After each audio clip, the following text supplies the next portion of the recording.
kusoo xadgudbeen uga yimaadeen degmada kale oo ka tirsan kuwaasoo weli sii wada xadgudubyada ay ku hayaan dadka iyo dalka reer Puntland. Kadaradan iyo daandaansigan ayaa maanta golaha wasiirada ee dowladda Puntland waxay ka soo saareen qodobadan soo socda. dowladda Puntland waxay si ku cadeynaysaa xadgudubka qaawan ee maamulka Somaliland waxayna uga digaysaa dowladda Puntland cawaaqib xumada ka imaan doonta gardarrada ay wadaan.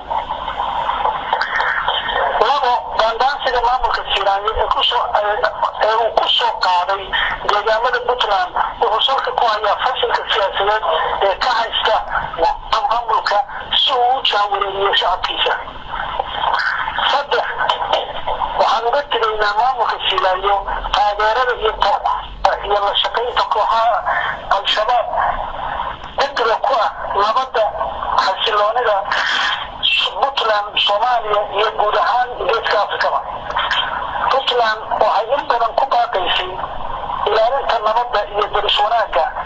haddii se taa la waayey Puntland waxay hadda diyaar u tahay daafacdo dadkeeda iyo dalkeeda iyadoo uu ka dhamaaday dulqaadkii ilaa ay ka qaadi doonto tallaabo u qalanta xadgudubka ay sameeyeen. waxaan ogeysiinaynaa wadamada ururada midowga Afrika iyo beesha caalamkaba inaanay Puntland u dulqaadan doonin